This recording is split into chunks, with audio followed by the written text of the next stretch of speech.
Okay, now we'll talk a little bit about permission. What does permission look like? Again, I draw all of this out of my experience. So, in the hardships in my life, um,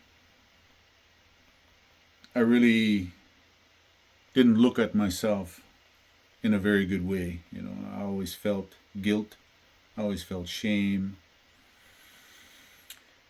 uh, obviously a lot of anger, a lot of hatred, all kinds of different negative emotion, feelings, and thoughts, and things of that nature. And this is all due to the things that I experienced in life, all the traumatic events.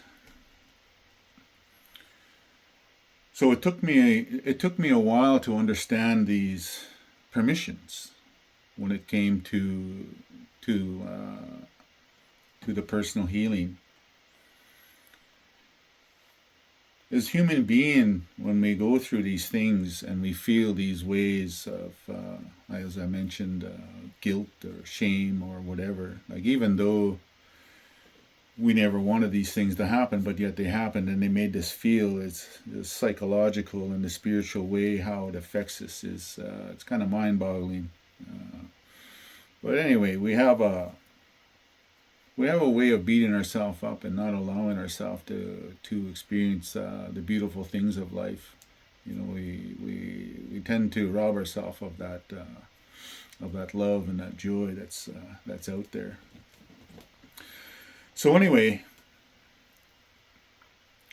when my healing journey got going, and seriously got going, when I really made a firm commitment to do this to help myself, I learned that in order for these beautiful things to happen, I had to give permissions. My first experience with that was when I really began the journey and tackling the most negative thing about myself, and that was anger. So that journey looked like when I went out to fast. I went out to fast. That was my experience. That was, in a sense, with along with the tobacco and every other thing that I went out there with. I was giving the Creator to permission. I was giving my ancestors permission. I was giving, all of those that walk with me, that help me from the other side, permission to walk with me and lead me and guide me in my life. Even though at the time I didn't realize that's what I was doing, I eventually would learn that's what I was doing. So the permission, whether you're praying or whether you're going to a lodge,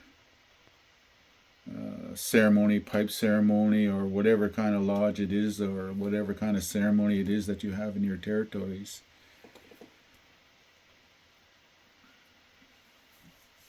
these items or tobacco that you have to give as gift or trade, they should be held with you for a while.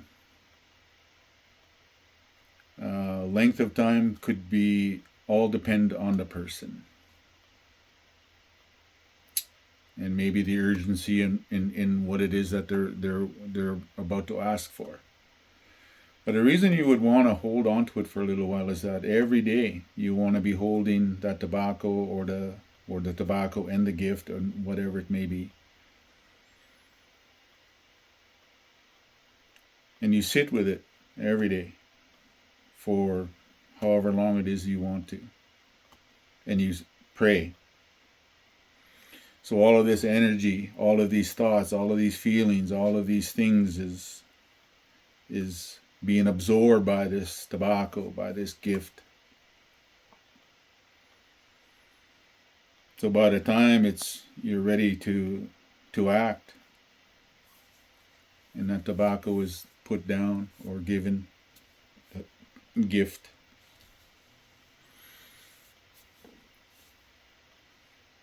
Now the permission and all of that prayer, all of that love, all of that compassion, all of this understanding, all of these beautiful things has just been transferred over.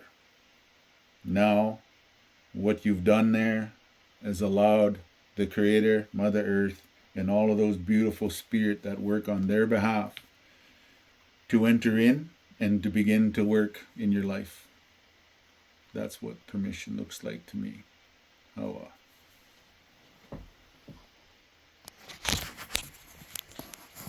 not bad.